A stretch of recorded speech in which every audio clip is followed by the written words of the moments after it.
بسم اللہ الرحمن الرحیم۔ وہ غصے سے اپنی بیٹی کو گھر لیا۔ حمیرہ کی بچانے کی بہت کوشش کی تھی، پر اللہ نے اس کی زندگی اتنی ہی لکھی تھی۔ کوئی تدبیر، کوئی رسم و رواج کام نہ آیا۔ سمر صاحب بیٹے کی انتقال کی وجہ سے بہت افسردہ تھے، لیکن جانے والے کو کون روک سکتا ہے؟ زندگی کسی کی جانے سے رک تھوڑی جاتی ہے۔ کچھ سال یوں ہی گزر گئے۔ جیسے جیسے بچے بڑے ہو رہے تھے، ان کے خرچے بڑھتے جا رہے تھے، اور راشدہ بیگم اور نذیر صاحب اور باقی لوگوں کی عمریں بھی شادی کی ہو چکی تھی۔ راشدہ بیگم ابھی شادی نہیں کر سکتی تھیں کیونکہ ان کو اپنے باپ کی مدد کرنی تھی۔ کچھ دنوں میں نذیر صاحب کے لیے ایک رشتہ آ گیا۔ حنا بیگم اور سمر صاحب کو یہ رشتہ معقول لگا۔ نذیرہ بیگم فیصل آباد کے ایک گاؤں بورے والا میں رہتی تھی۔ وہ پکے رنگ کی ایک چالاک عورت تھی۔ نذیر صاحب کی شادی نذیرہ بیگم سے کر دی گئی۔ کچھ دن ایسے ہی گزر گئے۔ نذیرہ بیگم ایک سست اور کاہل عورت واقع ہوئی تھی۔ سارا دن وہ یا تو سوتی رہتی یا اپنا آپ سنوارنے میں لگی رہتی۔ دن ایسے ہی گزرتے رہے۔ کچھ دن بعد نذیرہ بیگم امید سے ہو گئی۔ یہ خبر ملتے ہی گھر کے سب افراد نے نذیرہ بیگم کو ہتھیلی کا چھالا بنا دیا۔ راشدہ بیگم نے بھی نذیرہ بیگم کی خوب خدمت کی۔ اسی طرح وقت گزرتا گیا اور نذیرہ بیگم اور نذیر صاحب کے یہاں افراہیم نے جنم لیا۔ راشدہ بیگم تو خوشی سے جھوم ہی اٹھی تھی۔ افراہیم کی پیدائش کے بعد نذیرہ بیگم اور نذیر صاحب کو اللہ نے اور نوازا تھا، لیکن ان کے بچے جیسے ہی 4 یا 5 سال کی عمر میں پہنچتے، ان کا بیماری یا کسی بھی حادثے سے انتقال ہو جاتا۔ نذیرہ بیگم کا ماننا تھا کہ یہ کسی جادو یا کسی اثرات کی وجہ سے ہے، کیونکہ انہوں نے بچپن سے اپنے گھر میں یہی دیکھا تھا۔ ان کی دادی کسی بیگم بزرگ کو مانتی تھی اور یا دیا جلایا کرتی تھی۔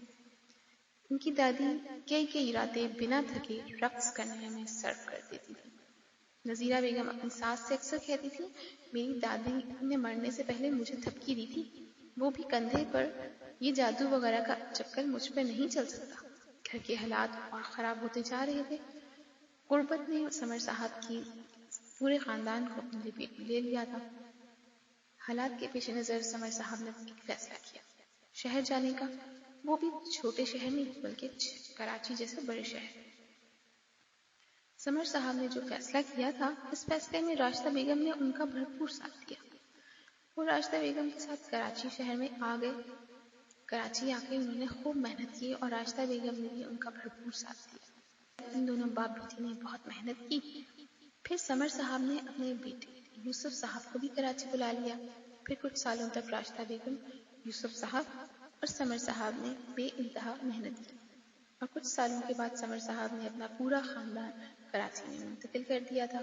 ان کے باقی کے بچے بھی کراچی آ گئے تھے۔ کراچی میں انہوں نے اپنا گھر بنا لیا تھا۔ کچھ عرصے تک اور محنت کے بعد ان کو خیال آ گیا کہ راشدہ بیگم کی عمر ہو گئی ہے، ان کی اب شادی ہو جانی چاہیے۔ انہوں نے بیٹی کے لیے رشتے دیکھنے شروع کر دیے۔ پھر سجاد صاحب کا رشتہ آیا، جو ان کو کافی معقول لگا۔ سجاد صاحب کراچی کے ایک جگہ بڑے میدان میں رہائش پذیر تھے۔ وہاں ان کا تعلق جہلم سے تھا۔ وہ ایک محنتی اور خوش شکل انسان تھے۔ وہ 3 بہن بھائی تھے۔ ان کے ماں باپ کا انتقال ان کے بچپن میں ہی ہو چکا تھا۔ ان کی شادی شدہ بہن ہی ان کا خیال رکھا کرتی تھی، پر اب وہ چاہتی تھیں کہ سجاد صاحب کا گھر بس جائے۔ راشدہ بیگم پہ بھی شباب خوب آیا تھا۔ وقت کے ساتھ ساتھ وہ اور خوبصورت ہو گئی۔ اس طرح دونوں طرف سے ہاں ہوئی تو شادی کر دی گئی۔ شادی کے ابتدائی دور تک تو سب ٹھیک رہا، لیکن کچھ عرصے بعد سجاد صاحب کی بہن، جن کا نام پیاری بیگم تھا، انہوں نے اپنے رنگ دکھانے شروع کر دیے۔ وہ سجاد صاحب کے کان بھرتی اور سجاد صاحب راشدہ بیگم سے لڑتے جھگڑتے اور مار پیٹ بھی کرتے۔ کچھ عرصے تک راشدہ بیگم خاموش رہی اور چپ چاپ سب برداشت کرتی رہی، لیکن کتنا برداشت کرتی؟ آخر کو وہ ایک انسان تھی۔ انہوں نے اپنے بھائیوں سے بات کی۔ افراہیم، ان کا بھتیجا، اس وقت 10 برس کا تھا۔ سب نے سجاد صاحب کو سمجھایا اور مشورہ دیا کہ الگ گھر لے لو، چاہے کرائے پر ہی لو۔ انہوں نے کہا کہ اتنی کم آمدنی میں کیسے گزارا کریں گے؟ پھر راشدہ بیگم نے ان کا ساتھ دیا اور لوگوں کے گھروں میں صفائی کے کام میں لگ گئی۔ وہ لوگ کرائے کے گھر میں آ گئے۔ پھر راشدہ بیگم کی زندگی میں ساجد آیا۔ اپنی اولاد کو گود میں لے کر راشدہ بیگم سکون میں تھی۔ وقت ایسے ہی گزرتا گیا اور سمر صاحب کی ساری اولادیں شادی شدہ ہو گئی اور ان کے بچے بھی ہو گئے۔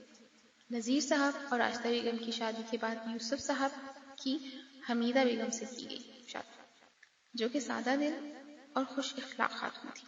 ان کو اللہ پاک نے 3 بیٹوں اور 3 ہی بیٹیوں میں سے نوازا تھا۔ ان کے بعد یونس صاحب کی بھی شادی ہو گئی۔ ان کی 3 اولادیں تھیں۔ یونس صاحب کی بیگم سمن تھی۔ یونس صاحب اپنی بیگم اور بچوں سے بہت محبت کرتے تھے۔ یونس صاحب کے بعد یعقوب صاحب کی شادی ہوئی۔ ان کی بیگم فوزیہ تھی، جو کہ بہت چالاک اور سمجھدار خاتون تھی۔ ان کو اللہ پاک نے 2 بیٹوں سے نوازا تھا۔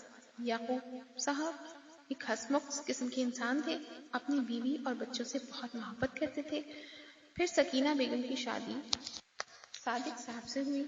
ان کو اللہ پاک نے 6 اولادوں سے نوازا، 4 بیٹے اور 2 بیٹی۔ گھر کے حالات اور اپنے بچوں کے بہتر مستقبل کے لیے سکینہ بیگم نے بھی شادی کے کچھ عرصے کے بعد لوگوں کے گھروں میں صفائی کا کام شروع کیا۔ صادق صاحب اچھے اخلاق اور کردار کے خوش شکل نوجوان تھے اور نمازی پرہیزگاری بھی خوب تھے۔ آخر میں بچ گئی تھیں بشریٰ بیگم، وہ سب سے چھوٹی اور لاڈلی بیٹی تھی۔ سمر صاحب کی ان کو سمر بیگم کے بھائی الماس صاحب سے محبت ہو گئی تھی، مطلب کہ یونس صاحب کے سارے صاحب سے کوئی بھی اس رشتے سے راضی نہیں تھا، کیونکہ دونوں خاندان ہی وٹا سٹا نہیں کرنا چاہتے تھے۔ اس طرح سمن بیگم کی بھی ازدواجی زندگی پر اثر پڑ سکتا تھا، پر دونوں بچوں کی ضد سے مجبور ہو کر ان کی شادی کر دی گئی۔ شادی کے بعد اللہ نے ان کو 4 بیٹوں اور 1 بیٹی سے نوازا۔ شادی کے کچھ عرصے تک تو بشریٰ بیگم کی زندگی پرسکون رہی، پر 2 بڑے بیٹوں کی پیدائش کے بعد سب بدل گیا۔ الماس صاحب کی محبت بشریٰ بیگم کے لیے بالکل ختم ہو گئی تھی۔ وہ اپنی ماں اور بہنوں کے ساتھ مل کر بشریٰ بیگم کو مارتے پیٹتے۔ الماس صاحب کی بڑی بہن صوبیہ خاتون سب بہن بھائیوں سے بڑی تھی۔ انہوں نے شادی نہ کی تھی۔ وہ اور بشریٰ بیگم کے بڑے بھائی یوسف صاحب ایک دوسرے کو پسند کرتے تھے، جبکہ وہ جانتی تھی کہ یوسف صاحب شادی شدہ ہے، پھر بھی انہوں نے یوسف صاحب کے ساتھ ناجائز رشتہ بنایا ہوا تھا۔ یوسف صاحب بھی سدا کے رنگین مزاج واقع ہوئے تھے۔ سارے خاندان کو یہ بات معلوم تھی، بچوں کو بھی، پر کوئی کچھ نہیں کر سکتا تھا۔ یوں ہی وقت گزرتا گیا اور سب اپنی اپنی زندگیوں میں مصروف ہو گئے۔ اس دور میں سب لوگ آپس میں گھل مل کر رہتے تھے، ایک دوسرے کے گھروں میں آنا جانا اور میل ملاپ تھا۔ تب کے لوگوں میں پیار اور خلوص کثرت سے پایا جاتا تھا۔ اکثر وہ سب لوگ ایک دوسرے کے گھروں میں چائے پینے کی غرض سے چلے جاتے تھے اور سامنے والا بھی خوش اخلاقی سے ان کی خدمت میں پیش ہوتا تھا۔ تب کے دور میں چالاکیاں اور سازشیں نہیں پائی جاتی، رشتوں کو اہمیت دی جاتی تھی، رشتوں کو دماغ سے نہیں دل سے نبھایا جاتا تھا۔ اس واقعے کے بعد روبی کی زندگی بالکل بدل گئی تھی۔ سب کچھ ٹھیک تھا، پر گھر کے حالات ٹھیک نہیں تھے۔ پیسوں کی تنگی اور آئے دن گھر میں راشدہ بیگم اور سجاد صاحب کے ہونے والے جھگڑوں نے سب بہن بھائیوں کو زچ کر دیا۔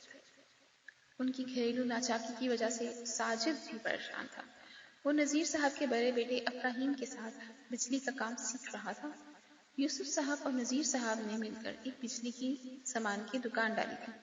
کبھی کبھی ساجد گھر میں جانے کی بجائے ان کی دکان پہ چلا جایا کرتا تھا۔ روبی کے ساتھ جو کچھ بھی ہوا تھا، اس کے بعد سے روبی کا اس اسکول میں پڑھائی کرنے کا بالکل بھی من نہیں تھا، لیکن پھر بھی وہ اپنے ڈر اور خوف کو دور کر کے اسکول جانے کے لیے تیار تھی، کیونکہ اس کو پڑھائی کا بہت شوق تھا۔ کچھ دن تک تو وہ اسکول جاتی رہی، پر اس کا دل ہی نہیں لگ رہا تھا، کیونکہ اسکول میں جو آصف تھا اس کی وجہ سے آئے دن کوئی نہ کوئی واقعہ پیش آتا رہتا۔ کبھی کسی کو زمین پر پڑے گوشت کے ٹکڑے ملتے تو کبھی کسی کو مٹھائی۔ ان سب واقعات کے پیش نظر روبی اور اس کے باقی سب بہن بھائیوں نے اسکول کو خیر بات کر دیا۔ وہ سب لوگ اب گھر ہی رہنے لگے۔ اسکول چھوڑنے کے بعد سب سے زیادہ خوش واجد تھا۔ اسے تو پہلے بھی پڑھائی میں دلچسپی نہیں تھی۔ اکثر وہ اسکول نہیں جاتا تھا اور روبی سے کہتا، دیکھ لو پیاری بہنا، میں تمہارے آنے تک سارا کام نپٹا دوں گا، کیری کی چٹنی بھی بنا دوں گا اور چارپائیوں کو جوڑ کر چھاؤں بھی بنا دوں گا۔ گرمیوں میں صحن میں تیز دھوپ آ جاتی تھی۔ بجلی کا انتظام نہ ہونے کی وجہ سے وہ لوگ صحن کو ٹھنڈے پانی سے دھو کر فرش کو صاف کرتے تاکہ فرش ٹھنڈا رہے، اور پھر صحن میں چارپائیوں کو کھڑا کر کے چھاؤں بنا دیتے تاکہ دھوپ سے بچ جائے۔ یوں کہا جا سکتا ہے کہ وہ سب بہن بھائی غربت کو بھی مزے لے کر جی رہے تھے۔ غربت کی وجہ سے اکثر گھر میں کھانے کی لالی پڑ جاتی۔ راشدہ بیگم صبح کی گئی شام کو آتی، کبھی کبھی ان کو آتے آتے رات ہو جاتی۔ سب بچے ان کا انتظار کرتے کرتے سو جاتے۔ لالٹین میں تیل ختم ہو جاتا، پورے گھر میں اندھیرا پھیل جاتا تو روبی صحن میں چارپائی ڈال دیتی۔ چاند کے دنوں میں پورے صحن میں پورے چاند کی روشنی پھیلی بہت بھلی معلوم ہوتی۔ وہ دونوں چھوٹوں کاشف اور سمرا کو اپنی گود میں لٹا لیتی اور ان کو نو نہال سے پڑھی ہوئی کہانیاں سناتی۔ ساجد اور واجد باہر نکل جاتے۔ جب راشدہ بیگم گھر لوٹتی تو ہی ان کا گھر روشن ہوتا اور کھانے کو کچھ ملتا۔ وہ گھر آتے ہوئے کھانے کا سامان اور کچھ پھل اور لالٹین کا تیل بھی لے آتی۔ ان کے پڑوس میں ایک سادھو بابا اور ان کی بیگم رہتے تھے۔ راشدہ بیگم جب صبح کام پہ جاتی تو پڑوس کی سادھو بابا کی بیگم، جن کو سب بیبے جی کہا کرتے تھے، ان سے اپنے گھر اور بچوں کا خیال رکھنے کو کہہ دیا۔ وہ تھی بھی بہت خوش اخلاق اور اچھی تھی۔ وہ آتے جاتے روبی کو آوازیں دے کر پوچھتی رہتی۔ ایسے ہی دن گزرتے گئے اور ایک دن راشدہ بیگم کے گھر بابا بھوٹا کی آمد ہوئی۔ راشدہ بیگم آج گھر جلدی آ گئی تھی۔ بابا بھوٹا کو دیکھ کر وہ پہلے تو حیران ہوئی، پھر ان کو پریشانی نے آ گھیرا۔ ان کے دماغ میں طرح طرح کے وسوسے آنے لگے، کہیں پھر سے کچھ میری بچی کے ساتھ برا تو نہیں؟ نہیں